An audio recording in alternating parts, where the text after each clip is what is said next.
देखा है कि ये वीडियो रिलेट करेगा with Haryana judiciary, UP judiciary, Bihar judiciary, Uttarakhand judiciary. जहाँ पे भी आपका हिंदू सक्सेशन एक्ट आता है तो ये एक मेंस आंसर राइटिंग का है। और ये जो टॉपिक्स हैं agnate, cognate, full blood, half blood, uterine blood and intestate, ये जो टॉपिक्स हैं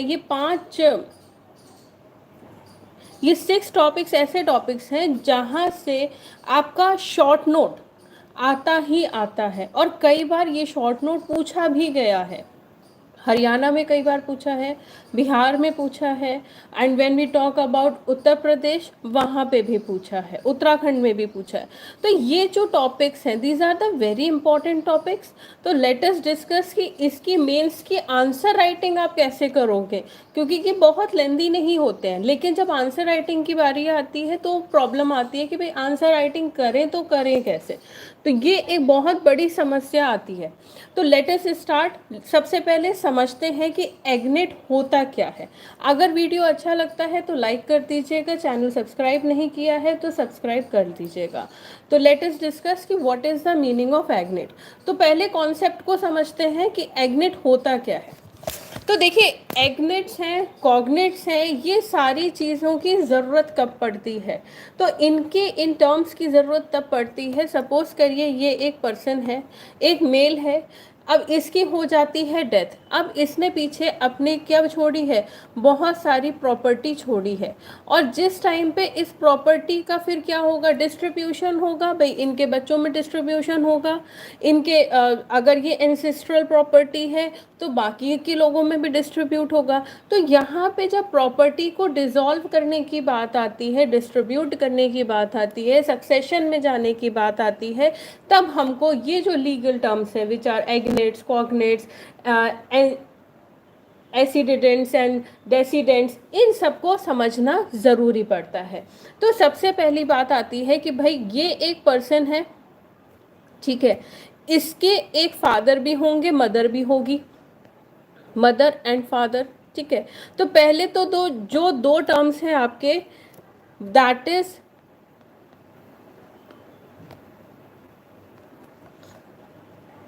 एसिडेंट्स, और एक टर्म आता है दैट इज डेसिडेंट्स।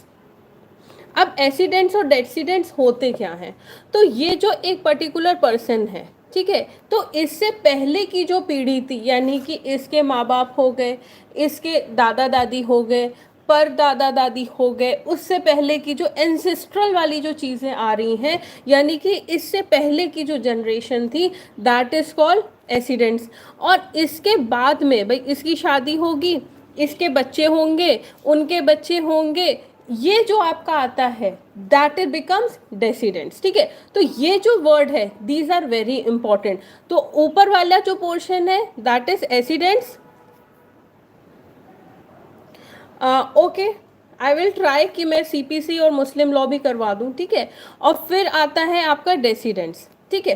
तो नीचे वाला जो पोर्शन आता है, यहाँ पे जो उसकी कमिंग जनरेशन है वो डेसिडेंट्स होती है, और जो इसके पहले की जनरेशन है दैट बिकम्स एसिडेंट्स।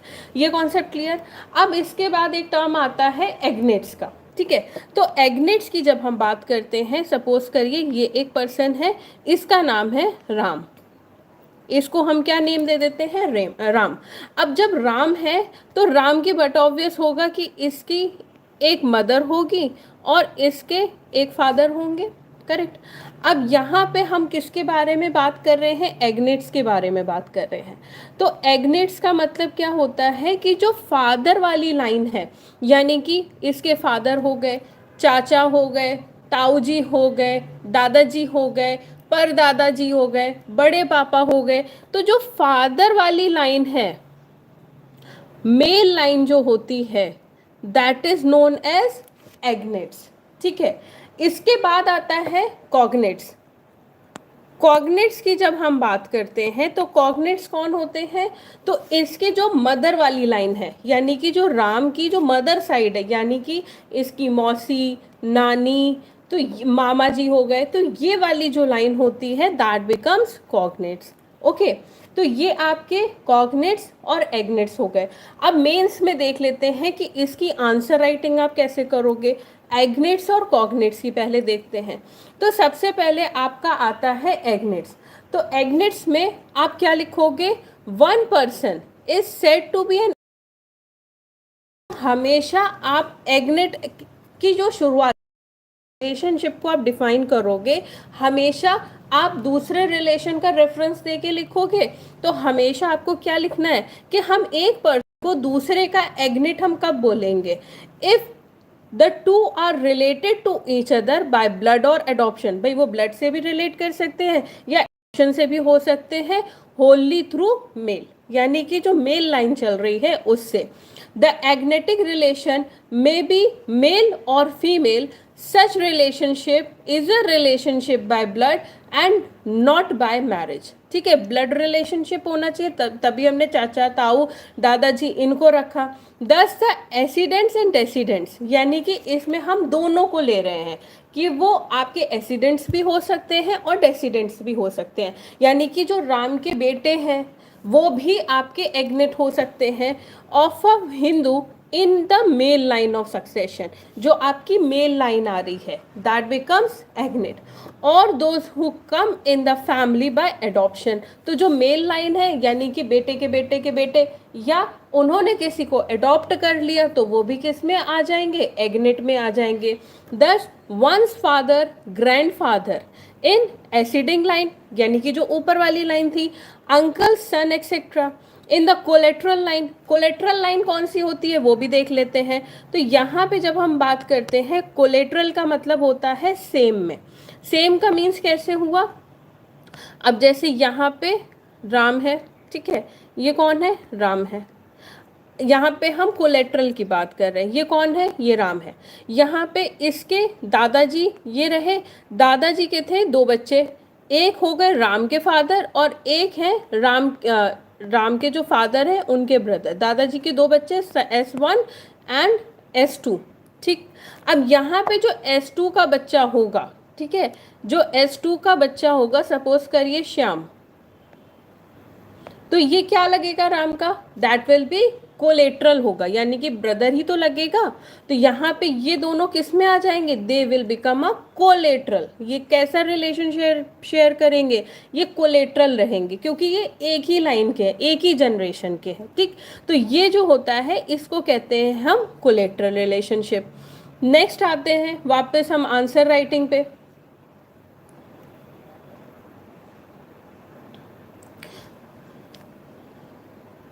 अब यहाँ पे क्या था, in the collateral line, son grandson in the descending line. Descending line में मतलब जो भाई राम है, राम ने शादी की, उसका बेटा हुआ, उसके बेटे ने शादी की, फिर उसके बच्चे हुए। तो यहाँ पे सन ग्रैंडसन, जो जनरेशन आगे बढ़ रही है, तो वो भी क्या हो जाएंगे, एग्नेट्स हो जाएंगे। तो एग्नेट्स क्लियर, एनी डाउट मुझे कमेंट करना। ठीक, आता है कॉग्नेट्स। तो कॉग्नेट्स हमने क्या बताया था, जो आपकी मदर चलती है। तो यहाँ पे फिर से हम आंसर कैसे फ्रेम करेंगे, one person is said to be a cognate of another if the two are related by blood और by adoption but not wholly through males. जब मेल्स से रिलेट नहीं करेंगे, मेल लाइन नहीं फॉलो करेंगे, तो हमारी कौन सी लाइन बची, हमारी फीमेल लाइन बची। तो यहाँ पे क्या आएगा, a person is said to be a cognate of other if the two are related through a female such as sister son, daughters son. तो जो हमारा फीमेल लाइन को जो लीड करेगा that will become a cognate. Next आता है, this class includes relationship by marriage. तो इस क्लास में, कॉग्नेट क्लास में, आपकी रिलेशनशिप विद मैरिज को इंक्लूड किया जाता है, एग्नेट को नहीं किया जाता है। तो ये जो आपका क्वेश्चन आता है ये हमेशा कॉम्बिनेशन में आता है। ये ऐसे आ सकता है, what do you understand by cognate, और एक प्रॉब्लम दे दिया, डिस्कस। तो इसमें आपको क्या करना है, सबसे पहले एक पार्ट डिस्कस करना है, फिर दूसरा पार्ट डिस्कस करना है। इसके बाद अगर ब्लड रिलेशन की बात करते हैं तो हमारे 3 तरह के ब्लड रिलेशनशिप हम देखते हैं हिंदू सक्सेशन एक्ट में। अब वो 3 तरह के ब्लड रिलेशनशिप कौन कौन से होते हैं, तो उसमें जो सबसे पहला आता है दैट इज फुल ब्लड। सबसे पहला कौन सा आता है, फुल ब्लड। फुल ब्लड का मतलब कौन सा होता है, तो फुल ब्लड का मतलब होता है जिनके कॉमन एंसेस्टर्स हैं बाय द सेम वाइफ, यानी कि फादर सेम है। फुल ब्लड का मतलब क्या हो जाता है, जैसे कि आपके जो सगे भाई बहन हो जाते हैं, फुल सिस्टर फुल ब्रदर हो जाते हैं, that is the full blood. The person are said to be related with each other by full blood when they have descendants from the common ancestor by the same wife. यानी कि जो आपके कहते हैं ना खून का रिश्ता, that is known as full blood. इसके बाद जो आपकी कैटेगरी आती है वो आती है हाफ ब्लड की. तो हाफ ब्लड में क्या होता है, हाफ ब्लड में हमेशा याद रखिएगा जो फादर होता है वो तो होता है सेम, लेकिन जैसे फादर ने सपोज करिए 1 2 3 शादी कर रखी है, तो वाइफ 1 वाइफ 2 और वाइफ 3. अब वाइफ 1 का सपोज करिए एक बेटा है S1, वाइफ 2 का है S2 और वाइफ 3 का है S3. तो ये जो S1 S2 S3 हुए हैं ये बनेंगे आपके हाफ ब्लड. क्या बनेंगे, ये बनेंगे हाफ ब्लड, यानी कि common father but from the different wife, तो that will be half blood. इसके बाद जो आपका आता है दैट इज यूट्राइन ब्लड.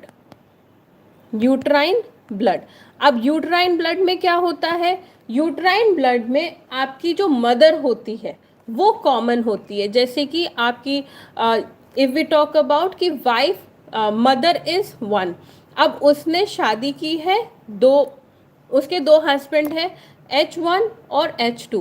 अब H1 और H2 से M1 के हुए, सपोज करो H1 से है S1 और S2 और H2 से सिर्फ एक S3 है, तो ये जो बच्चे हैं S1 S2 एंड S3 ये कहलाएंगे यूट्राइन ब्लड के. यानी कि जहाँ पे आपके common mother is common but जो हस्बैंड्स हैं दे आर डिफरेंट, यानी कि फादर आर डिफरेंट, तो they are called the uterine blood. तो अब देखते हैं कि मेंस की इसकी आंसर राइटिंग हम किस तरह से करेंगे. तो सबसे पहले फुल ब्लड की हम बात कर लेते हैं. तो यहाँ पे बोला जा रहा है कि the person are said to be related to each other. तो हमेशा जब भी आपसे इस तरह का क्वेश्चन पूछा जाए हमेशा answer it with the relationship, कि हम एक पर्सन को दूसरे पर्सन से रिलेट करके हम कब बोलेंगे that he is a full blood, when they have descendants from a common ancestor, यानी कि सेम वाइफ है. ठीक है, फुल ब्रदर हो गया, फुल सिस्टर हो गया, फुल पैटर्नर अंकल्स हो गए. ठीक, इसके बाद आता है half blood. Half blood the person are said to be related to each other by half blood when they have descendants from the common ancestor but different wife. क्या वर्ड यूज हो गया, जिनकी वाइफ अलग अलग है, यानी कि आपके स्टेप ब्रदर हो गए. तो स्टेप ब्रदर जो होते हैं उनमें फादर कॉमन है लेकिन वाइफ डिफरेंट है. नेक्स्ट आता है यूट्राइन ब्लड. तो यूट्राइन की अगर हम बात करें तो यहाँ पे बोला जा रहा है the person are said to be related to each other by uterine when they are descendant from the common ancestors but different husband. ठीक, इसके बाद जो एक वर्ड आता है जो कहीं ना कहीं बहुत कंफ्यूज भी करता है that is interest. In state भी कहते हैं, इंटेस्ट भी कहते हैं, तो इन स्टेट कह देते हैं. तो इसका मीनिंग क्या होता है, तो यहाँ पे अगर हम बात करें कि भाई एक पर्सन है, चलो राम का एग्जाम्पल लेके चल रहे हैं तो राम को ही कंटिन्यू रखेंगे. अब यहाँ पे राम है, राम के पास है बहुत सारी प्रॉपर्टी, इसके पास एक घर है, इसके पास एक खेत है, इसके पास कैश है. ठीक है, तो यहाँ पे इसके पास इतनी सारी प्रॉपर्टी है. अब सपोज करिए इसकी हो जाती है बहुत ज़्यादा तबीयत खराब, इसको किसी तरह की कोई बीमारी हो जाती है, बेचारा खटिया पकड़ लेता है और बहुत इसकी तबीयत खराब हो जाती है जिसके कॉन्सिक्वेंसेस में इसकी हो जाती है डेथ. अब यहाँ पे जो इसकी तबीयत खराब हुई या कोई और रीज़न भी हो सकता है, एक्सीडेंट हो गया, भाई एक्सीडेंट तो पूछ के नहीं होता है, इसका एक्सीडेंट हो गया, तो यहाँ पे इसने किसी भी चीज़ की क्या कोई टेस्टिमरी डिस्पोजिशन किया. टेस्टिमरी डिस्पोजिशन का मतलब क्या, ये कोई वसीयत बना के इसकी डेथ हुई, तो दैट इज़ नो. तो जब भी किसी भी पर्सन की अंडर हिंदू लॉ अगर उसकी डेथ होती है विदाउट एनी विल, वो कोई भी विल बना के अगर वो डेथ नहीं हो रही है, उसने कोई विल नहीं बनाई है, तो दैट विल भी हम क्या कहेंगे, इनटेस्टेड बोलेंगे उसको। तो यहाँ पे अगर वो विल बना के मरता है तो दैट मीन्स उसके पास ऑलरेडी विल है, उसकी टेस्टमरी डिस्पोजिशन है, तो वो डिस्पोज ऑफ हो जाएगी। इसकी प्रॉपर्टी किस तरह से डिस्ट्रीब्यूट करनी है that has been written in the will. लेकिन जब इसने किसी भी तरह का टेस्टिमेंट्री डिस्पोजिशन नहीं बनाया है तो उसको हम क्या बोलेंगे, इंटेस्ट बोलेंगे। तो अच्छा, एक चीज़ और होता है कि भाई ये भी होता है ना कि कई बार कि भाई आपने सादे कागज़ में लिख के, भाई आपकी डेथ होने वाली थी, हमारी तबीयत बहुत ख़राब है, एक्सीडेंट हो गया, हमने ऐसी सादे पेज पे कुछ भी लिख दिया, या हमने कुछ भी ऐसी ओरली बता दिया जिसके हम, एक होता है ना कि लॉ होता है कि you should be like in a very much particular form. तो सादे पेज में भी अगर आप लिख के जा रहे हो, जिसको एक तरह से हम डाइंग डिक्लेरेशन भी कह सकते हैं, लेकिन अगर आप उस चीज़ को उस फॉर्मेट में नहीं बना के जा रहे हो जिस चीज़ में आपको करके जाना है, तो उसको भी the will made for an अगर हम बोले तो वो उसको फिर वैलिडेट कराना पड़ता है। एक चीज़ और होती है कि भाई ये पर्सन जानबूझ के, सपोज करिए किसी इलीगल पर्पस के लिए विल बना के जा रहा है, तब भी हम उसको क्या कहेंगे, इंटेस्ट करके जा रहा है, देयर इज़ नो टेस्टिमरी डिस्पोजिशन। तो यहाँ पे जब हम आते हैं आपके मेंस के आंसर राइटिंग में कि इंटेस्ट का मतलब क्या होता है, राइट अ शॉर्ट नोट, तो यहाँ पे आता है a person is said to die intestate in respect of property. अब यहाँ पे रिलेशनशिप नहीं आएगा, यहाँ पे क्या आएगा, प्रॉपर्टी आएगा, of which he or she has not made a testamentary disposition। जब भी अगर वो टेस्टिमरी डिस्पोजिशन बना के उसकी डेथ नहीं हो रही है, तो मतलब डेथ हो जाती है, तो वो क्या हो जाएगा, इंस्टेट हो जाएगा। अ पर्सन में disposes of his property by testamentary disposition, the property then devolves according to the terms of the will. यानी कि अगर ये पर्सन, ये राम है, ये विल बना के इसकी डेथ हो जाती है, तो सहूलियत हो जाती है ना कि भाई चलो ये प्रॉपर्टी इनके इस बेटे को देनी है, ये प्रॉपर्टी इसको देनी है, ये इसको देनी है। अगर ये नहीं बना के जाता है तो फिर क्या होता है, आपस में लड़ाई झगड़े शुरू हो जाते हैं, फिर होता है कि भाई किसको देनी है, क्या करना है, फिर कोर्ट में चले जाओ। There may be will which is not capable of taking effect. अब यहाँ पे कुछ विल ऐसी भी होती हैं जिसको हम एग्जीक्यूट नहीं करा सकते हैं। वो विल कौन सी होती है, जिनका पर्पस इलीगल होता है। वो विल कौन सी होती है, जिनका पर्पस इलीगल होता है। So the will must be operative will. भाई अगर आप विल बना रहे हो तो वो आप प्रॉपरली बनाओ, लीगल पर्पस के लिए बनाओ। And if the will is void and incapable of taking effect, it will be deemed that the testator has died intestate. तो हम क्या मान लेंगे, अगर इलीगल पर्पस है या एग्जीक्यूट नहीं हो सकता है तो हम क्या मानेंगे उस विल को कि भाई कोई विल बना के नहीं इसकी डेथ हुई है, ठीक है। तो हम ये मान के चलेंगे कि उसकी डेथ इन स्टेट हुई है, यानी कि उसने कोई भी टेस्टिमरी डिस्पोजिशन नहीं किया है। हरियाणा जुडिशरी की बात करें या राजस्थान जुडिशरी की बात करें, दोनों के लिए ही हमारी मेंस की टेस्ट सीरीज चल रही है। तो अगर किसी को भी ज्वाइन करना है, नंबर इज 7906337226। स्टूडेंट्स की कॉपी भी आती है, उसको चेक भी करते हैं, रिटर्न भी करते हैं, फीडबैक भी देते हैं, ठीक है। क्योंकि होता क्या है ना, जैसे कल ही मैं एक स्टूडेंट की कॉपी चेक कर रही थी और एकेडमी में भी ऑफलाइन सेशंस स्टार्ट हो गए हैं मेंस के आंसर राइटिंग के। तो अगर किसी को ज्वाइन करना है, जो भी पर्सन लखनऊ के हैं, if they want to join offline session for the mains answer writing, क्योंकि उसमें हम क्वेश्चंस भी प्रोवाइड करते हैं, आंसर्स भी प्रोवाइड करते हैं, और स्टूडेंट को बैठा के पूरा एक प्रॉपर आंसर्स का डिस्कशन भी होता है। तो उसमें क्या होता है ना, कॉन्सेप्ट क्लियर भी होता है बहुत अच्छे से। तो ये सारी चीज़ें भी हो रही हैं। अगर किसी को ज्वाइन करना है तो number is on the screen. Plus अगर टेस्ट सीरीज़ ज्वाइन करनी है, इसी नंबर पर अवेलेबल रहेंगे हम, आप कॉल कर सकते हैं, मैसेज कर सकते हैं। That's all, thank you so much.